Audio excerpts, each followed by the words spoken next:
If I miss somebody, I'm sorry. Okay.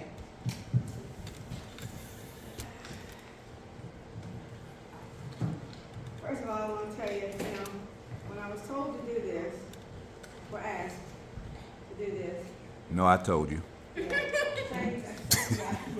Okay. Wasn't prepared. Couldn't think of what I was going to talk about. And, is this on? Yeah. Couldn't think about what I was going to talk about, but I went on Stacy's page, and I was just looking on Facebook, and there was this, I guess it's a reel, you say, and it's by, her name is Michelle Valderrama, and it just touched me. She says, I don't know if she's a pastor or what she is. She says, sometimes when I'm praying to God, I'd be like, and this is how she said it, I'd be like, God, I just want to feel like I got this. You know how sometimes you feel like you take little tiny small things to God, but you know that you can take care of yourself, or you think you can take care of yourself.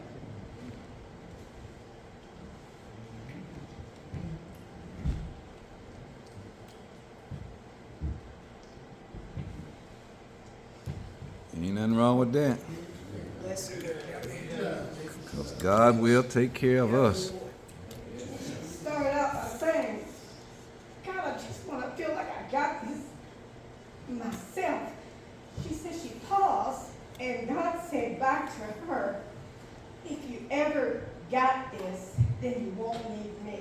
Wow. Amen. All right. So I kept on pondering over that. And I said, what are you trying to tell me?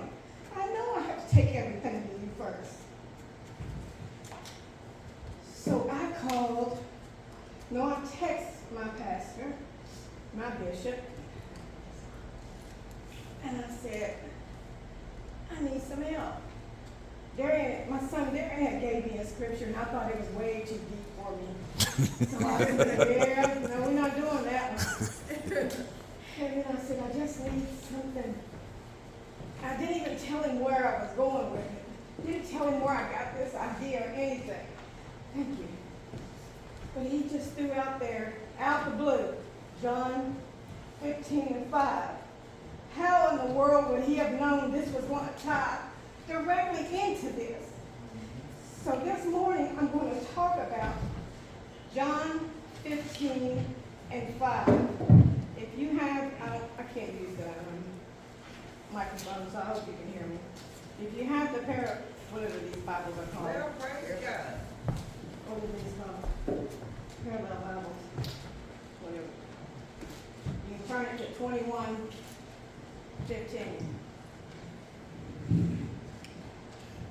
Okay, that'll work.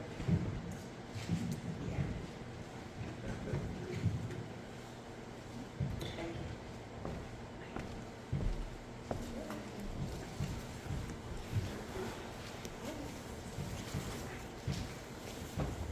What should say turn to?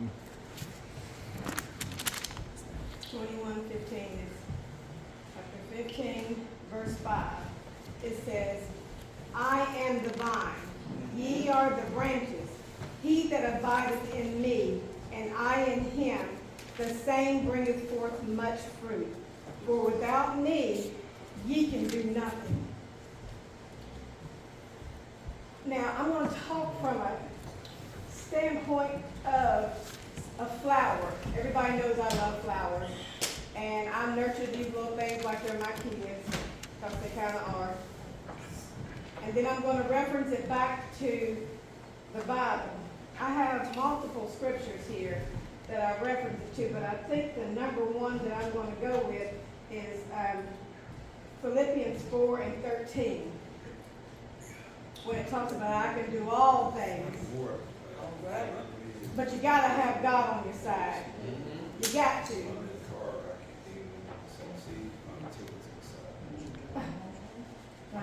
Other scripture is 1 Corinthians 12:27.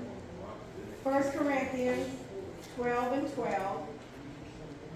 John 9:33, and I'm going to go over some of these. Luke 13:6 and 9, John 5:19, 2 Corinthians 13 and 8, and Galatians 5:22, where it talks about the fruit of the Spirit. And then the last one is John 15 and 16. Now I want to talk first, is going to be like a little lesson 101 on flowers, how you grow a flower, how you start a flower. And you got to listen to me very carefully because it's going to go back to the same thing, talking about the structure of life and how you mature in life as a Christian to the flower. So if you have a flower, we always start out, or we don't always, start out with a seed. If you start out with a seed, seeds go down in dirt. Down in dirt. You have to take the dirt and you take and pack it around. You have to have a container. You take the dirt, you put the seed down so that it's pointed down. When the key word is down, you put water, sprinkle it with water, and you hope within a couple of days you'll see a sprout. If you don't put the seed in the downward position, most of the little seed packets say that when you have more than one seed, you take and put them in so many inches apart from each other because they all grow different. But if you don't put them down, you'll have flowers that go this way. Some of them ain't going to prosper. Some of them are going to go this way. Some of them's not going to make it at all because you didn't properly plant it down so it can grow up. So flowers need to be rooted. They need to have water, they need to have nutrients, and they have to have some source of light to grow and proper drainage. Now this is the flower we're talking about. As the flower grows, you come back.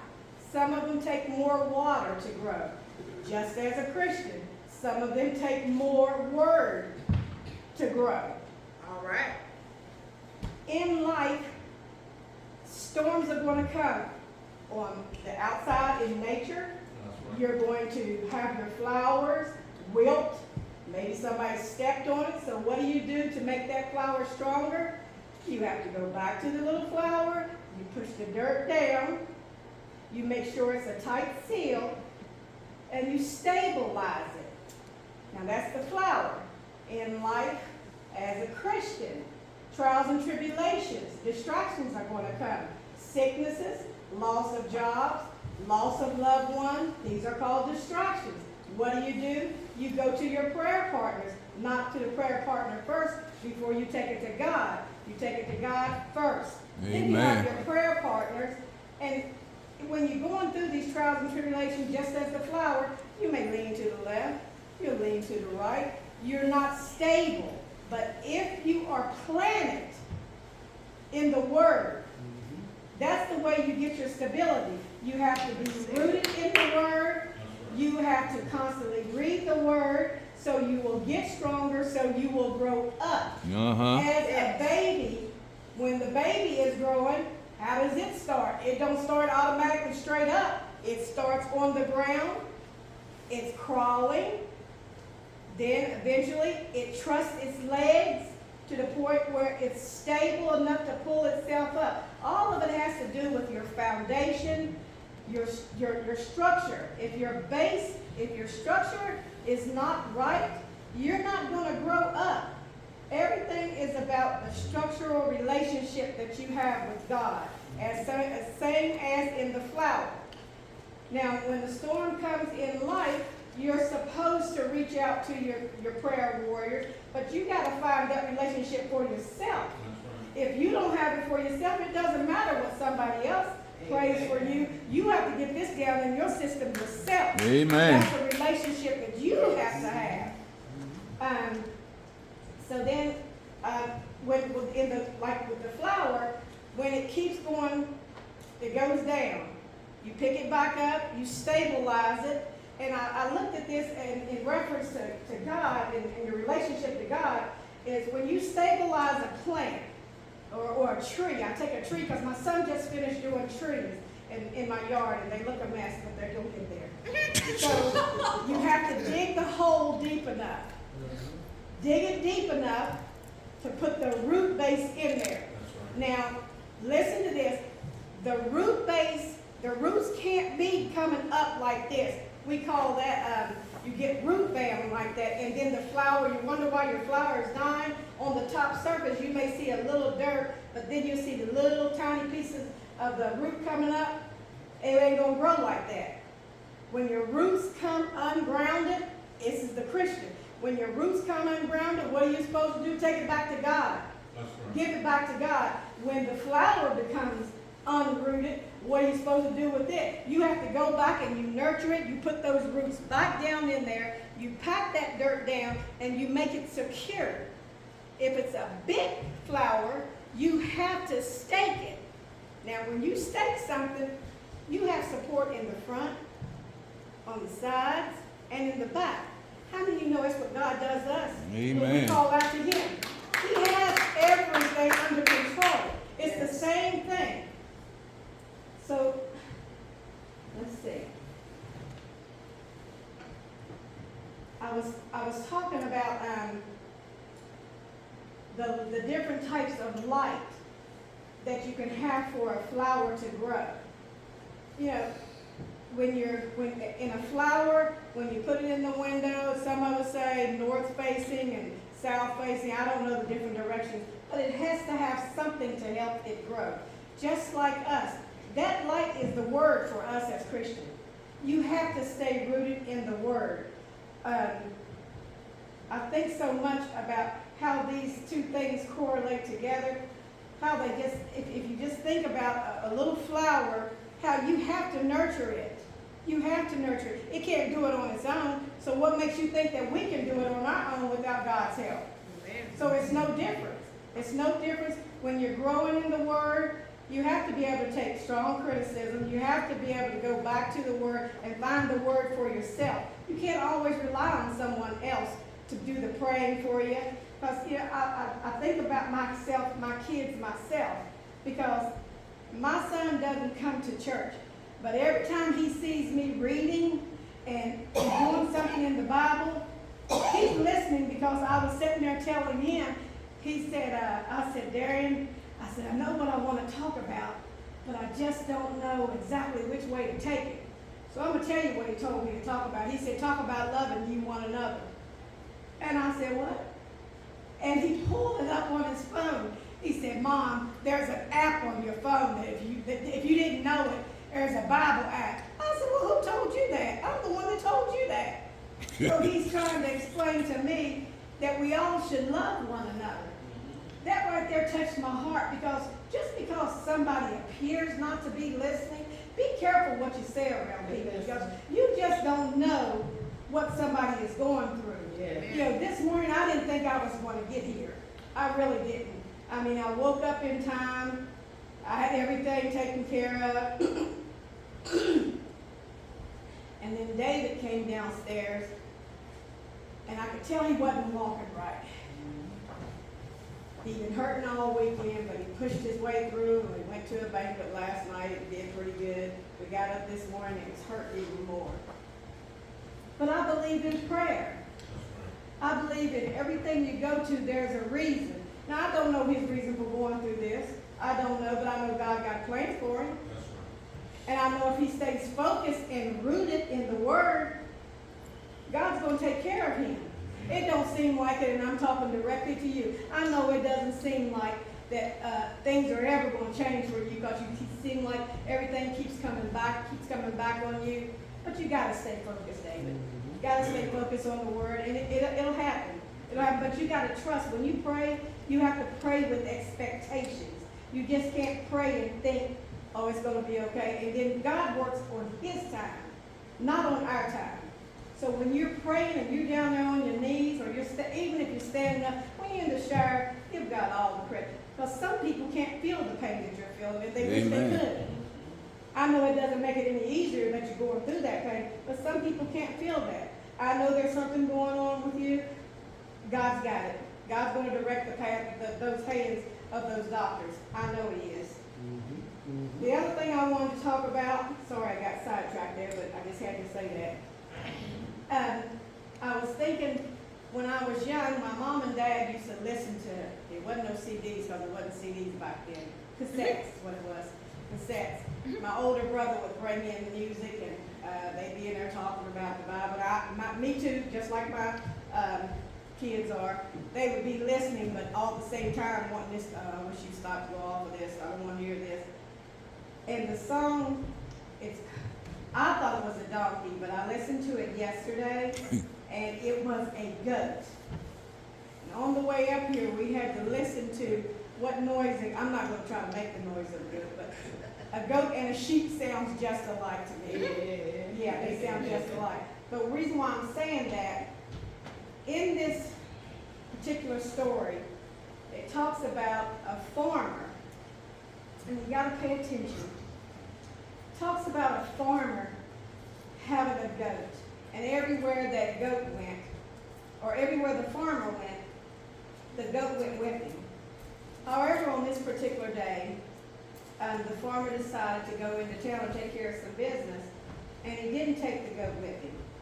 So he tied the goat up to, I don't know where he tied it up, but it was somewhere in his backyard. And the story says that there was a whale, an old whale. Don't know if it was still running or it was just there.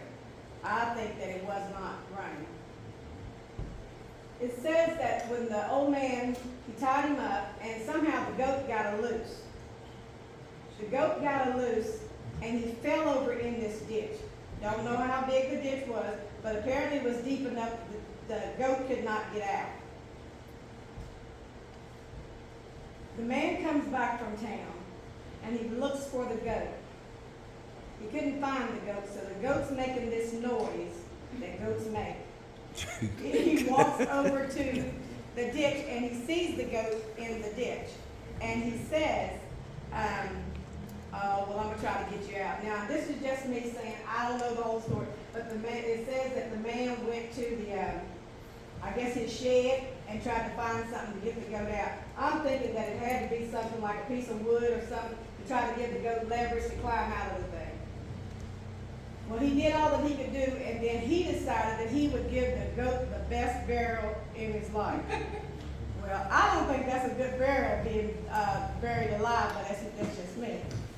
So he decided to take a shovel or something that would pick up dirt, and he would throw it down in the hole. Every time the goat would get the dirt, he'd shake it off, pack it down. It says that he did this time and time again. He'd shake it off, pack it down. The goat would pack it down, shake it off, pack it down. To the point where the old man, he kept thinking, you know, why is this goat still making noise? So he goes over there and he does it again. This goat, that foundation that was a hole for him, that was supposed to be that little goat's demise, God turned it around for that goat. I don't know what he said to the goat, but I'm sure he helped him figure out the more you shake it off and the more you do this right here, that dirt is going to become your foundation, and you'll be able to oversee this problem. The same thing in life. When things come at you, shake it off. Yes. Pack it down. Keep moving forward. This little goat got enough leverage and was tall enough to climb out. I could only imagine the little goat was down there in this dark hole, and he couldn't see anything. He could hear his master's voice, and then all of a sudden he's able to see light. Can you imagine that? But the moral of the story to me is be persistent. Keep doing what you know is working, David. What is working. If it's not working for you, don't keep doing it. Try something new. This little goat, he got out of that hole. He got out of that hole because he trusted. He seen what he was doing, that shaking it off and packing it down. And eventually, he was able to use that dirt as a stabilizer, as a foundation to get himself out of trouble. We need to be just like that goat. We need to learn to trust and depend on God when we get in trouble, when we have our trials and tribulations, to turn to God and know no matter what, you stay focused, you trust that He is going to do just what He said He's going to do, and He is a right now God, and He's going to come through. But it's not that God never comes through, it's we don't give Him time to do what He does. All We right. want to rush God because we think that at this day we are what is called a microwave generation. We want everything right now. But I did learn one thing as I have been growing up in life. Life will life you, as Bishop Murray. It'll life you, but you got to trust God to keep on guiding us. That's right. And when we stop trusting in what God tells us to do and try to do it on our own, that's when things happen. You know, we can't hurry God. We can't rush God. That's all I have. I hope I helped somebody. Amen.